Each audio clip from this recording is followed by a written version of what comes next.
not at your point. Sex and politics right usually means that you're about to give a speech with your wife standing to your right, saying how much you regret all your actions and letting down your constituents. So let's keep them separate for now. No junction. Okay. Yeah, so it's very controversial. And we kind of open to discussion. I just know that in my world, I have this linkage in religion. Because of my religion's brought into my world of sexuality, my clinical practice in my world, people are very influenced. Their sexuality is very determined by religion, and not in a very positive way as well. I mean, it's all religion, all those major religions across the board. And so in my own personal journey, I've done a lot of reading. I'm Jewish, and I've done a lot of reading around different religions to try and understand why is it that religion is this one needed, which I'm sure we'll be in discussion about today. But why does it have an enormous impact, more than hate, more than even abuse? Why does it have such a great impact on people's sexuality, and as I say, in a very negative way? Just comment around that.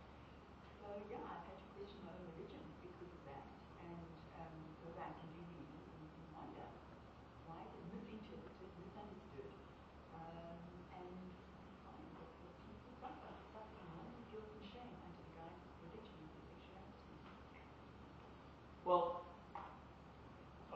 when I was in a radio show, we talked about my book Kosher Sex, which it's really not a book about Judaism and sexuality, but it is a book that draws on Jewish teachings of sexuality in order to make married couples' carnal lives a lot better and a lot more intimate.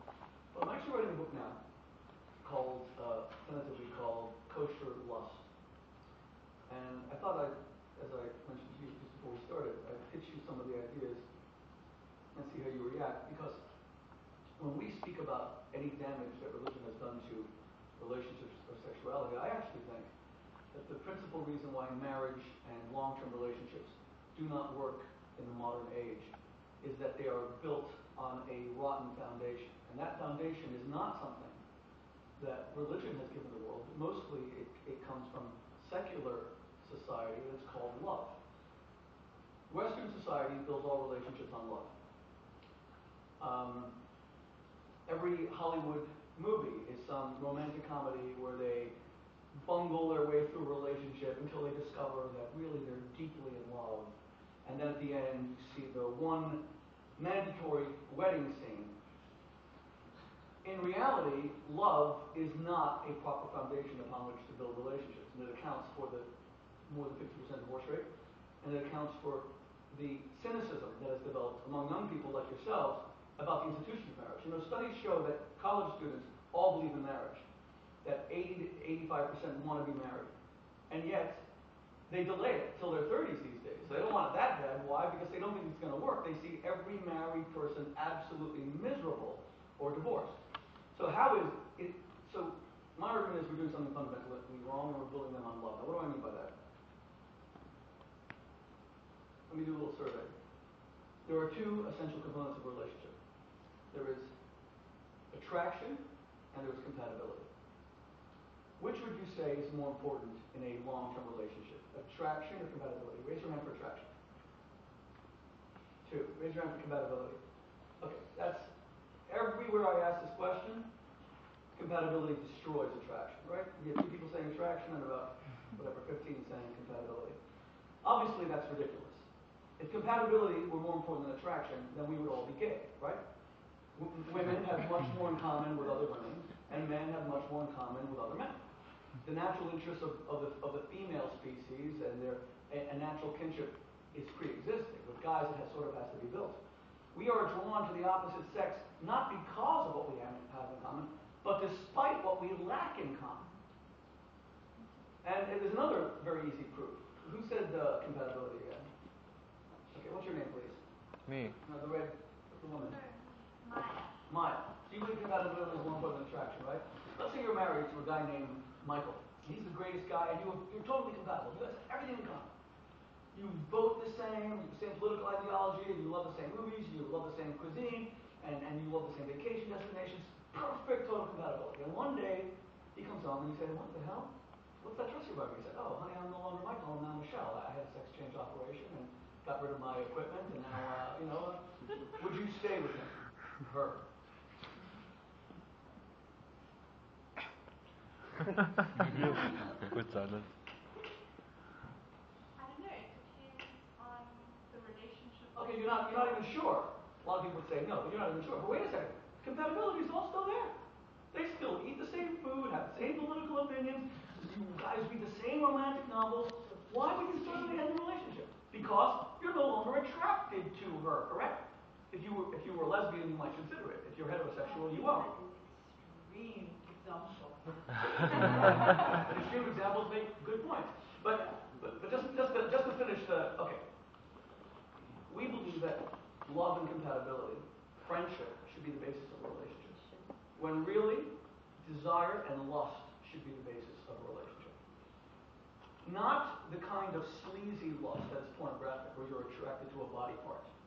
But by lust we mean deep desire, magnetic attraction of the masculine to the feminine, polar attraction of two opposites that draw together. The Western model is based almost entirely on love and familiarity. Men and women are put together from the earliest age in coeducational institutions. They do everything together, and there's familiarity. And because of that, they have this nice kind of fuzzy love, and they kind of get married, and they kind of like each other, and they're really good friends, and it's just not strong enough to really excite them. Desire is something completely different, and that is much stronger. And on the contrary, rather than saying that religion destroys sexuality, I think secular society has ruined sexuality by promoting love over lust. I think sex has died in the modern age because of secular society. Studies show that one-third, certainly of married couples in the United States are entirely platonic. Young people at universities, they don't even know what sex is. They know what hookups are. Boring, terrible, awful sex. They don't know of deep eroticism. They don't know of mind games that are part of real sexuality and mystery and forbiddenness and sinfulness. On the contrary, their sex sucks. And what you discover on campus is that's why sex is so out there and everything, because it's just another subject. It's like, oh yeah, we're going shopping, we're going to have sex. It's like, oh, we watched the Olympics, we had sex. There's no deep mystery or forbiddenness to it. You see that iPhone that Perry's using to take this thing? Do you realize that Steve Jobs made the world lust after an object? You can lust after an object. He made sure that no one could buy the damn phone when he made it. Apple puts 300 of those in every store every day so that you wait online on purpose. The only company that ever designed a product that you couldn't buy. And then they don't even announce what products they're working on for years so that people have to speculate. There's all this mystery. So the day it comes out, people are so eager to get it. All the other companies, they just shove bucket loads of their product into Best Buys, and people are so bored of it. Sex is widely available, making it boring. It has lost any kind of sinful quality. It is just such a blasé subject. Secular society has obliterated sex in our time, and only religion still gives it a mysterious and sinful quality that makes it deeply erotic. So let me respond to you. I like a lot of what you say, and I do believe that lust is an essential foundational element. I also agree with you that Western society has absolutely overemphasized love, the idea of love, and what our definition of love is. We have to redefine that, and unfortunately in our country, and I have to be contextual, love is about violence. And so we fall into very bad love relationships because we're not really sure what that is. There's only one problem around your theory. But I've never been wrong. I'm sorry. I don't want to this would be the first time. I don't think it's been happening in South Africa. I have a vision of having it in Fiji Okay, or so let something me like just that. give you something else to think about then. I'm sure you've heard of a woman called Esther Perel, who lives in your city, who's written a book called Mating in Captivity. So Esther's written That sounds hot. Wow. Yeah, her theory is that over-familiarity leads to a loss of sexual attraction. And there's a lot of research to back that up as well. So what happens after students get together and have this fantastic, anyone gets together and have this fantastic combustion of chemicals and desire and wonderful lust, over a period of over-familiarity, as you yourself said, that passion of those lustful feelings disappear. They disappear. And the whole, one of the positives of Judaism is that you have this period of nidar, which brings in the sense of unfamiliarity into a relationship. Nowhere else is that possible. But is that enough to sustain a long-term, 50-year relationship? The only way that we're able to sustain, and this comes from sexual science research, interestingly, sexual with a partner who we over-familiar with, who's almost feels incestuous because you spend so much time and because you're in each other's faces rather, is by becoming the other, by becoming unknown. How do you become unknown?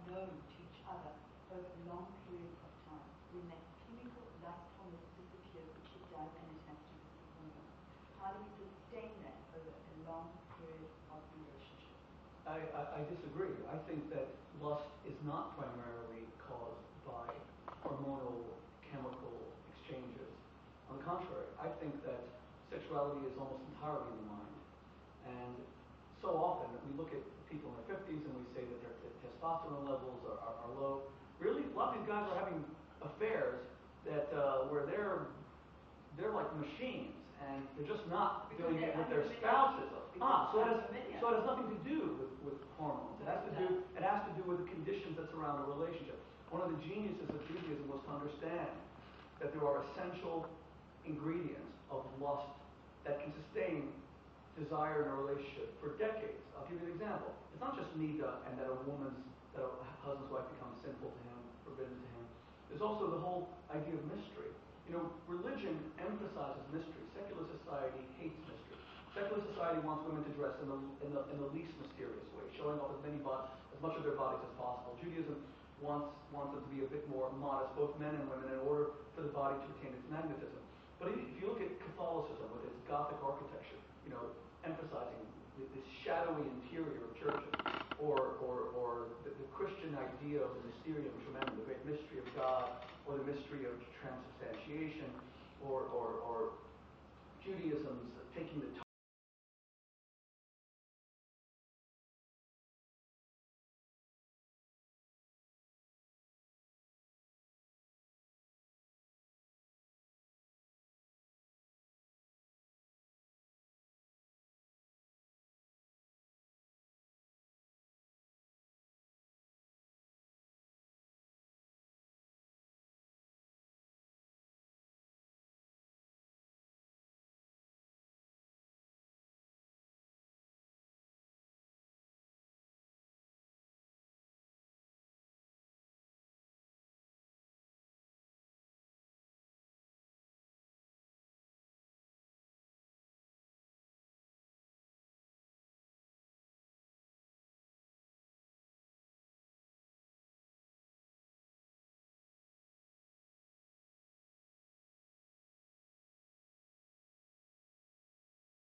Because the only real solution, and there is no other solution, and I wish there were, but there isn't, is buying my books. Even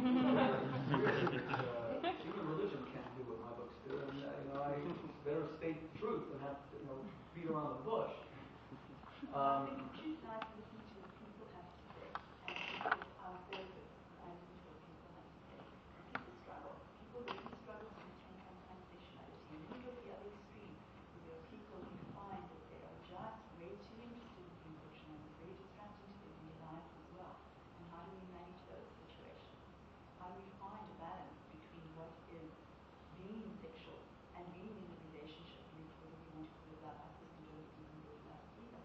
What is it that really makes us feel sustained and makes us happy? Some kind of entitlement. I like to think so happy and sexually satisfied rather than love story. Well, look, Should we take some comments? let me just respond to what you just said. Look, the idea that we cannot sustain the same level of passion and sexual interest and desire in a long-term relationship years into it that we felt at the beginning, I think is a cop-out, an absolute cop-out. It's almost like the argument that nations like the United States must inevitably suffer historical decline because it's just the law of nations. There was Greece, and then it declined. There was Rome, and then it declined. It's not true. We know what these nations did wrong. You can have an empire that lasts 1,000 years if you do what's right.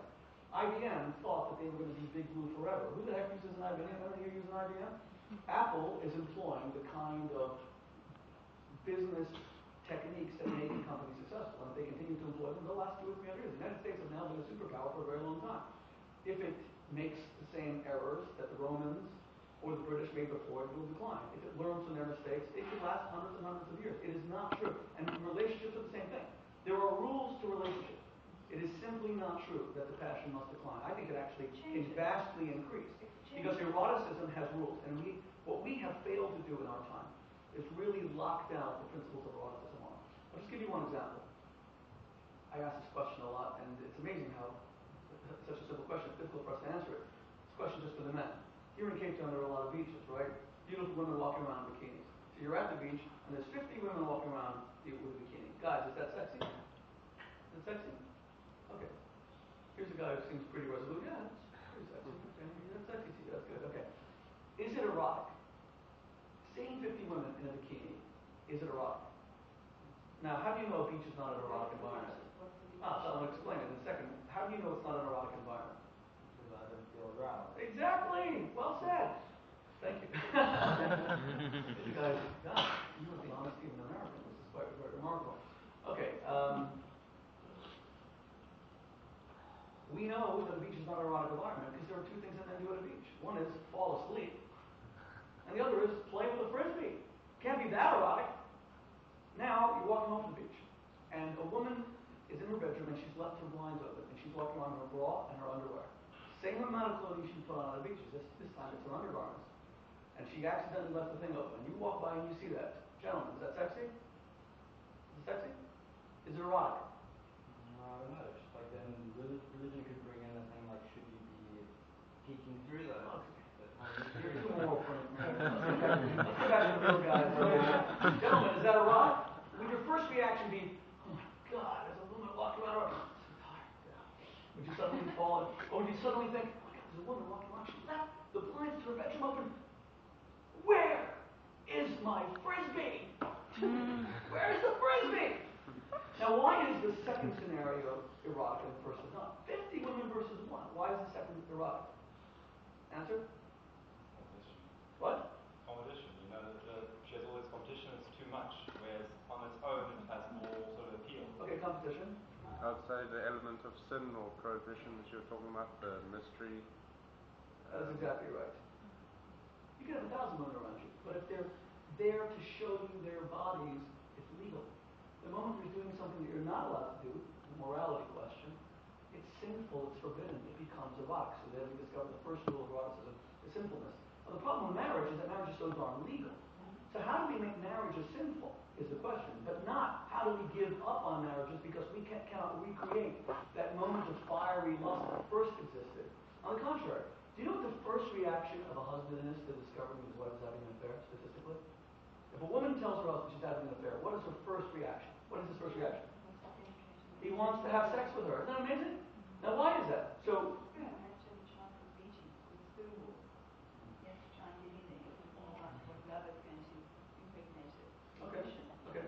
So Eve, you would argue that subliminally, his sperm is the one that's driving him to want to desire her anew. From an evolutionary point of view, he's then going to claim her back and vice versa to insert his sperm to make sure that his sperm wins the war rather than the love. That's one way of ensuring that the baby is going to be his. Okay, and I would say that the reason he suddenly wants to make love to her is that the number one reason why she is neglecting part of her life. He thought she was a bore. She wasn't even interested in him. So when she did something so sinful, when she showed suddenly she's so sexually adventurous, he sees her in a totally new light. He wants her all over again. It's totally new again. So how do we recreate these things how do we create lust in a lawful relation? These are challenges. They can be overcome. But to say they can't is essentially to say, let's go to a time where people don't really commit. I believe that they can be, but I certainly don't believe that through having extramarital sex and cheating is the way to go about it. It is about people having the responsibility to recreate themselves and make sure that they're feeling sexy and that they're adventurous in themselves. It's the individual responsibility of each person to remain and retain their sexuality, to be erotic throughout their lives. That is essentially what keeps a relationship together in a sexual and an erotic manner. This is what I totally believe as a researcher. I don't know what you say, Connie. Yeah, there's a point, Karen, you guys are sort of talking about over the conversation about reigniting attraction within a relationship. And something you mentioned earlier, Rabbi, was about the masculine and feminine, those polar opposites. And I think there's a great author called David Data. He talks about how when a man polarizes into his masculinity, it's like this magnetic attraction that starts where the woman feels herself polarized. And the whole thing of familiarity and attraction dying is when they become so like non-polar, they become very similar, that there's no sparkiness happening between them. And I think, I'm not sure if religion addresses that entirely, but there was another point that you actually mentioned right at the beginning about why do so many people feel shame around sexuality. I think the sexual energy we feel as humans, it's like our life force energy. And during intimacy and sex, we can feel very spiritual. And I think when you have these big religions which maybe cause some people to feel shame around that, being in that type of intensity and that emotion, it can create some incongruency between how they feel within, and then allow themselves to go those places, maybe polarize into those different sides of themselves. So I don't know if religion really addresses that, and how well in the past has it addressed that, and does every religious couple have that between them because of religion? Look, I'm feeling an incredible spark between us right now. I mean, with that hood behind you, treating into your masculinity. I mean, it's becoming a little uncomfortable, to be perfectly honest. Look, it comes down, first of all, to how you define masculinity. What is masculinity? Is masculinity being a bad boy, treating a woman like garbage? Is masculinity being someone who actually knows how to share his emotions, which is no longer a real masculine model that women actually hunger for? In study after study, women say, married wives say, the biggest disappointment of their marriages is that their husbands never share their vulnerability with them, their needs. Because men are afraid to need, and men don't have these deep emotional conversations. So it all depends on, I of course agree in polar attraction. The question is, what is the masculine pole and what is the feminine pole? But as far as religion causing shame, nothing has created more shame about sex than secular society. It's not religion that has created, just let me just make the point, it is not religion that has created eating disorders, anorexia, bulimia. What's created all that is these glossy magazine covers of airbrushed supermodels that women are constantly comparing themselves to. 17-year-old girls, 14-year-old girls comparing themselves to. We now have 6 to 7% of American girls who are suffering from an eating disorder. And by the way, anorexia is more lethal than cancer. And it is not curable. It is only treatable. And this has only started over the past 50 or 60 years. It's secular society that is making women so self-conscious about their bodies. It's secular society that says when you sleep with so many people, And, just give someone a condom, and as long as you don't get pregnant and you don't catch an STD, you're fine. What about the emotional scarring that we never look at? It's the wide availability and desensitization that we experience in sex that makes women understand that men are experts in women's bodies these days. And when they take their clothing off in front of a guy, they have to be very self-conscious about whether their breasts are round, whether their legs are long, the color of their eyes, the color of their hair. On the contrary, it's secular society that introduced women to a bunch of body parts. I don't know a single woman on earth who's happy with their body. You tell me one woman that looks into a mirror and says, I look great. BS. No one feels that way anymore. And it does not come from religion. It comes from the dehumanization and the secularization of sex. Give women that? Do you think that they're religious women who feel comfortable with their bodies compared to secular women? I think that religion gives us. So much media. I think religion gives us the knowledge that we have a spark of the divine in us, that there is something of infinite value within us.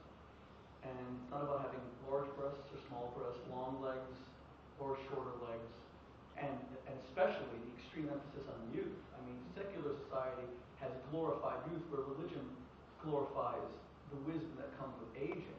No one can deny that. So is there a study that shows that religious women are more comfortable in bodies than secular women? Well, do you not agree, Eve, that all of the eating disorders that we've seen have come about specifically in a very secular media age that has made a woman's body basically a commodity